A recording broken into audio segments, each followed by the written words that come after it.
नमस्कार मित्रांनो, SIR म्हणजे स्पेशल इंटेन्सिव्ह रिव्हिजन हे कामकाज आपल्या महाराष्ट्र राज्यामध्ये सध्या सुरू झालेलं आहे आणि हा फॉर्म आपल्या सर्वांना भरून द्यायचा आहे. ज्यांचं पण मतदान यादीमध्ये नाव आहे त्यांना हा सर्वांना फॉर्म भरून द्यायचा आहे. आता हा फॉर्म भरण्यासाठी दोन पद्धती अवेलेबल आहे. एक तर ऑफलाईन पद्धत म्हणजे BLO तुमच्या घरी येणार, तुमच्याकडनं हा फॉर्म भरून घेणार किंवा एखाद्या लोकेशनवरती तुम्हाला बोलवलं जाईल, शाळेमध्ये वगैरे टेंट लावलेलं राहणार आणि तिथे BLO बसलेलं असणार. तिथे तुम्हाला जायचं, हा फॉर्म घ्यायचा, भरून त्यांना द्यायचा आहे. ही झाली ऑफलाईन पद्धत. आता यामध्ये कोणत्या बॉक्समध्ये काय भरायचं आहे ही संपूर्ण माहिती आपण ऑफलाईन कसं फॉर्म भरायचं त्या व्हिडिओच्या माध्यमातून सांगितलेलं आहे. हा व्हिडिओ आपल्या चॅनलवरती ऑलरेडी अवेलेबल आहे. आणि आता आज आपण पाहणार आहे की हाच फॉर्म तुम्ही ऑनलाईन पद्धतीने कसं भरू शकता.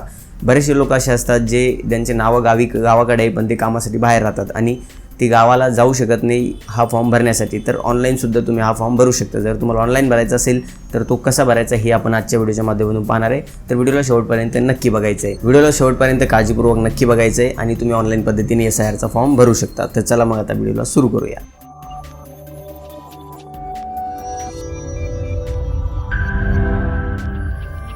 तर सर्वात पहिले आपल्याला एक ॲप घ्यायचं आहे. त्यासाठी प्ले स्टोअरवरती यायचं, इथे सर्च करायचं ECI net, election commission of इंडियाचं हे ॲप आहे. याला आपल्याला इथून ओपन करायचं आहे. तर या प्रकारचा इंटरफेस तुम्हाला या ॲपचं पाहायला मिळणार आहे. आता आपल्याला इथे search your name in last SIR, पहिले आपल्याला या ऑप्शनमध्ये जायचं आहे आणि 2002च्या यादीमध्ये आपलं नाव आहे की नाही ते चेक करायचं आहे. तर आपलं नाव जर नसेल तर आपल्या वडिलांचं किंवा आपल्या आजोबाचं, आजीचं, कुठल्या ना कुठल्या रिलेटिव्हचं नाव तरी 2002च्या यादीमध्ये असणारच आहे. तर आधी आपल्याला हे नाव शोधून घ्यायचं आहे आणि याचा एक आपल्याला स्क्रीनशॉट काढून घ्यायचा आहे. तर नाव शोधणं खूप सोपं आहे. यासाठी यावरती क्लिक करायचं आहे. आता इथे आपल्याला सर्च करण्यासाठी दोन पद्धती आहे. वरती तुम्ही पाहू शकता इथे बाय इलेक्टर डिटेल्स आणि in last SIR E roll. आता आपल्याकडे ई रोल नसेल तर आपण हाच ऑप्शन सिलेक्ट करूया पहिला, बाय इलेक्टर डिटेल. यामध्ये आपल्याला काही माहिती भरायची आणि नाव आपल्याला शोधायचं आहे. जेवढी जास्त माहिती आपण भरू तेवढे चान्सेस आहे की आपलं नाव लवकर मिळेल. तर पहिले तर आपल्याला स्टेट सिलेक्ट करायचं आपलं महाराष्ट्र राज्य. त्यानंतर जिल्हा सिलेक्ट करायचा आहे. 2002मध्ये तुमचा कोणता जिल्हा होता. जर तुम्ही शिफ्ट झाले असाल तर 2002चा जिल्हा बघायचा आहे तुम्हाला लिस्ट बघण्यासाठी. त्यानंतर असेंब्ली सिलेक्ट करायची आहे. पोलिंग स्टेशन नंबर जर तुमच्याकडे आहे 2002चा तर तो सिलेक्ट करायचा आहे. नसेल तर काही अडचण नाही आहे. सेक्शन नेमसुद्धा जर तुमच्याकडे नसेल तरी सोडून द्या. जेवढी जास्त माहिती असेल तेवढं तुम्हाला भरायला सोपं जाणार आहे. तर यामध्ये बघायचं आहे काय काय आपण भरू शकतो. तर इथे जे स्टार लागलेले ते तुम्हाला कन्फर्म भरायचेच. तर यामध्ये स्टारमध्ये आहे महाराष्ट्र राज्य म्हणजे स्टेट आपलं, आणि त्यानंतर इलेक्टर फुल नेम म्हणजे तुमचं स्वतःचं पूर्ण नाव. स्वतःचं म्हणजे तुम्हाला ज्यांचं पण नाव शोधायचं आहे. जर तुमचं नाव शोधलं, तुमचं नाव मिळत नाही आहे तर तुमच्या वडिलांचं टाका, वडिलांचं मिळालं नाही तर आजीचं नाव टाका आणि असं सर्च करायचं. आता मला माहिती माझं तर नाहीच आहे तर मी माझ्या वडिलांचं सर्च करतोय. आता आपल्याकडे आहे ती माहिती इथं आपण भरलेली आहे आणि त्यानंतर आपल्याला आता इथे सर्च करायचं आहे. आता सर्च केल्यानंतर इथे भरपूर नावं येतील, त्यामधून तुम्हाला तुमच्या नातेवाईकाचं नाव शोधायचं आहे. वडीलसुद्धा असू शकतात, आजी, आजोबा, कोणी असेल त्यांचं नाव तुम्हाला इथे शोधायचं आहे. आता मला माझ्या वडिलांचं नाव मिळालेलं आहे. याचा आपल्याला स्क्रीनशॉट काढून घ्यायचा आहे, तो आपल्याला लागणार आहे. फॉर्म भरताना याची आपल्याला आवश्यकता असते. आता आपण नाव शोधलेलं आहे. आता वापस येणार आहे आपण पुन्हा. आता इथे वोटर रजिस्ट्रेशन फॉर्म यावरती आपल्याला क्लिक करायचं आहे. इथं आल्यानंतर आपल्याला फिल न्युमरेशन फॉर्म ऑनलाईन यावरती आपल्याला क्लिक करायचं आहे. आता इथे क्लिक केल्यानंतर बघा, जर तुमचं ऑलरेडी इथे अकाउंट बनलेलं असेल तर तुम्हाला डायरेक्ट इथं मोबाईल नंबर टाकायचा आहे आणि सेंड OTP करून लॉग इन करायचं आहे. आणि जर तुमचं इथे रजिस्ट्रेशन नाही आहे तर तुम्हाला पहिले रजिस्ट्रेशन करायचं आहे. रजिस्ट्रेशन करण्यासाठी इथे न्यू युजरचं एक ऑप्शन दिसतं, यावरती क्लिक करायचं आहे आणि इथं तुमचा मोबाईल नंबर टाकायचा आहे, OTP सेंड करायचा आहे, OTP येईल तो टाकायचा आहे आणि इथून रजिस्ट्रेशन करून घ्यायचं आहे. आता माझ्याकडे ऑलरेडी रजिस्ट्रेशन आहे म्हणून मी डायरेक्टली इथं मोबाईल नंबर टाकतोय आणि लॉग इन करून घेतोय. लॉग इनवरती क्लिक करायचं आहे. आता आपण लॉग इन झालेलो आहे. पुन्हा आपल्याला आता वोटर रजिस्ट्रेशन फॉर्म यावरती क्लिक करायचं आहे. आता पुन्हा इथेच क्लिक करायचं आहे फिल इन्युमरेशन फॉर्म ऑनलाईन. आता इथून आपल्याला आपलं राज्य सिलेक्ट करायचं आहे आणि इथे आपला एपिक नंबर टाकायचा आहे म्हणजे वोटर ID नंबर जो आहे तो इथे आपल्याला टाकायचा आहे. त्यानंतर सबमिटवरती आपल्याला क्लिक करायचं आहे. आता संपूर्ण तुमची इथे इन्फॉर्मेशन तुम्हाला पाहायला मिळणार आहे. आता इथे एक महत्त्वाची गोष्ट आहे, हे जर तुम्हाला ऑनलाईन करायचं असेल तर तुमच्या नावामध्ये काही चूक नसायला पाहिजे. तुमचं आधार कार्डवरचं नाव इंग्लिशमधलं आणि वोटर IDवरचं नाव इंग्लिशमधलं, यामध्ये स्पेलिंगमध्ये काही मिस्टेक नसायला पाहिजे.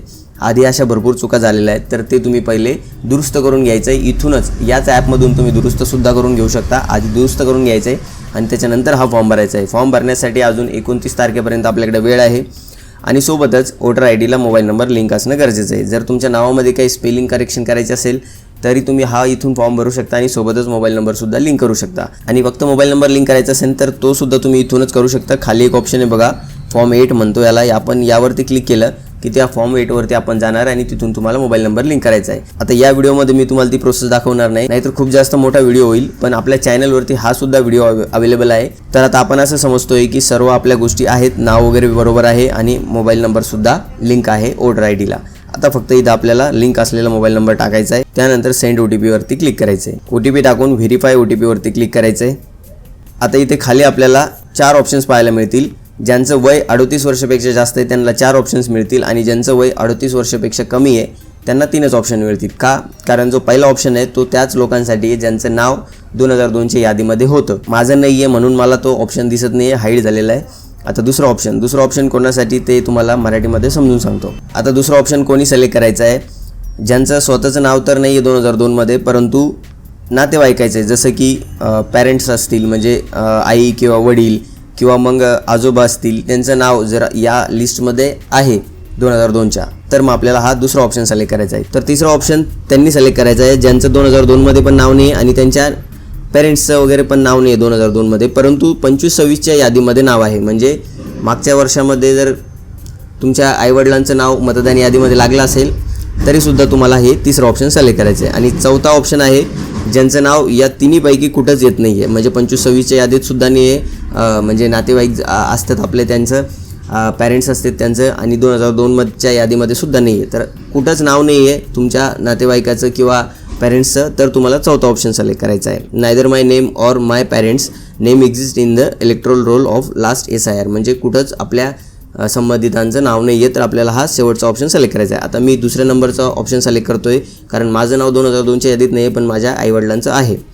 तर आता दुसऱ्या नंबरचा ऑप्शन सिलेक्ट झाला आहे. तुम्ही तुमच्या कॅटेगरीनुसार बघा तुम्हाला कोणता ऑप्शन सिलेक्ट करावा लागणार आहे. मी तुम्हाला 4ही इथं समजून सांगितलेले आहेत. आता हा ऑप्शन सिलेक्ट झाल्यानंतर खाली यायचं आहे. आता आपल्याला ज्यांचंही नाव आपल्याला मिळालेलं आहे यादीमध्ये 2002च्या, त्यांचं आपल्याला इथं माहिती भरायची आहे. तर आता इथं आपल्याला सिलेक्ट करायचं आहे स्टेट, महाराष्ट्र राज्य.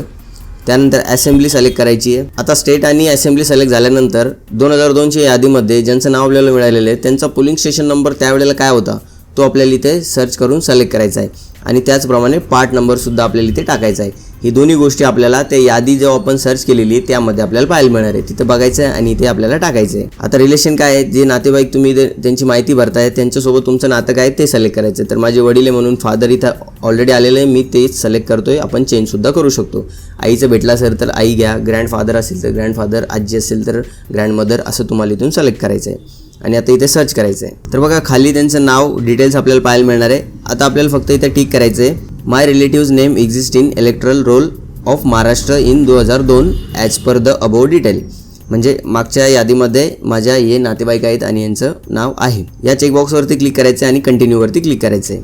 आता यानंतर आपल्याला स्क्रोल करून खाली यायचं आहे. मोबाईल नंबर व्हेरीफाय आहे. त्याच्यानंतर आता आपल्याला स्वतःची माहिती भरायची. इथं आपल्याला आपली डेट ऑफ बर्थ टाकायची, आधार नंबर टाकायचा आहे, असला तर टाका, नसेल तुमच्याकडे तर नाही टाकला तरी चालतो कारण हे ऑप्शनल आहे. ऑप्शनल ऑप्शन आपण सोडले तरी चालतात, परंतु आधार नंबर सर्वांकडे असतो तर आपण टाकून द्यायचं आहे. वडिलांचं नाव टाका, नंतर वडिलांचा वोटर ID नंबर टाका. इथे वाचायचं आहे काय भरायचं आहे आणि ते तुम्हाला इथं भरायचं आहे. जिथं स्टार लागलेलं आहे ते कंपल्सरी भरायचं आहे आणि जिथं स्टार नाही आहे ते नाही भरलं, ऑप्शनल आहे, ते सोडलं तरी चालतंय. खाली आईचं नाव टाका, वोटर ID नंबर टाका. जर हस्बंड वाईफ असेल तर त्याप्रमाणे वाईफ किंवा हस्बंडचं नाव टाकायचं आहे. ऑप्शनल आहे ते सर्व गोष्टी, तुम्हाला टाकायचं असेल तर तुम्ही टाकू शकता, नाहीतर सोडलं तरी चालेल. आता इथे आपल्याला एक पासपोर्ट साईजचा फोटो अपलोड करायचा आहे आपला स्वतःचा. तर इथे चूज फाईलवरती क्लिक करायचं आहे. आता तुम्ही डायरेक्टली फोटो काढू शकता जर तुमच्याकडे पासपोर्ट साईज फोटो असेल तर, नाहीतर तुम्ही गॅलरीमध्ये ठेवला असेल तर तिथून सुद्धा घेऊ शकता. तर आता मी कॅमेऱ्याने डायरेक्टच फोटो घेतोय. आता वरती राईट टिकचा ऑप्शन आहे त्यावरती क्लिक करायचं आहे. आता आपला इथे फोटो पाहायला मिळणार आहे. आता आपल्याला सिंपल सबमिटवरती क्लिक करायचं आहे. आता हा आपल्याला पूर्ण फॉर्म पाहायला मिळणार आहे. फॉर्म एकदा बघून घ्यायचा आहे, सर्व आपलं व्यवस्थित आहे. त्यानंतर आपल्याला इथे खाली एक कन्सेंटचा ऑप्शन आहे, यावरती क्लिक करायचं आहे आणि सबमिट बटनावरती क्लिक करायचं आहे. थोडंसं प्रोसेस होईल आणि आपल्याला आता इथे ई साईन करायला ऑप्शन येणार आहे. ई साईन झालं म्हणजे आपलं काम संपलेलं आहे. आता इथे आपल्याला ई साईन करण्यासाठी आधार नंबर, व्हर्च्युअल ID किंवा UID टोकन नंबर आपण टाकू शकतो, पण जनरली आधार नंबर सर्वांकडे असतो तर आधार नंबर इथे टाकायचा आहे. त्यानंतर गेट OTPच्या ऑप्शनवरती क्लिक करायचं आहे. OTP येईल, तो OTP या बॉक्समध्ये टाकायचा आहे आणि खाली सबमिट या बटनावरती क्लिक करायचं आहे. बघा याप्रमाणे तुमचा रेफरन्स ID जनरेट होईल. याचा स्क्रीनशॉट काढून ठेवा आणि तुमच्या BLOला याचं इंटिमेशन नक्की द्या की आम्ही हा फॉर्म ऑनलाईन भरलेला आहे. आता तुमचा फॉर्म भरलेला आहे की नाही की पुन्हा तुम्ही भरू शकता, तर यासाठी बघा तुम्हाला फक्त वोटर रजिस्ट्रेशन यावरती क्लिक करायचं आहे. पुन्हा याच ऑप्शनवरती यायचं आहे. यावरती क्लिक केल्यानंतर आपलं स्टेट आणि आपण वोटर ID नंबर टाकला की आपल्याला दाखवणार आहे तर इथे स्टेट सिलेक्ट करायचं आहे आणि वोटर आय डी नंबर टाकायचा आहे. सबमिट बटनावरती क्लिक करायचं आहे. तर बघा तुमची माहिती पाहायला मिळेल आणि खाली लगेच आपल्याला इथे पाहायला मिळेल your form has already been submitted with mobile number आणि if you wish to update the details please contact your BLO. म्हणजे आपल्याला काही चेंजेस करायचे असतील तर BLO कॉन्टॅक्ट करायचा असं इथे सांगण्यात आलेलं आहे. म्हणजे आपला फॉर्म इथे सक्सेसफुली भरण्यात आलेला आहे. फक्त ही माहिती तुम्हाला BLOला पाठवून द्या. तर अशा पद्धतीने तुम्ही हा SIRचा फॉर्म ऑनलाईन पद्धतीने भरू शकता. दिलेली माहिती आपल्याला आवडली असेल तर व्हिडिओला एक लाईक नक्की करा आणि ह्या व्हिडिओला आपल्या मित्रांबरोबर नक्की शेअर करा. व्हिडिओ मित्रांनो, नवीन माहितीसह नवीन व्हिडिओमध्ये तोपर्यंत धन्यवाद.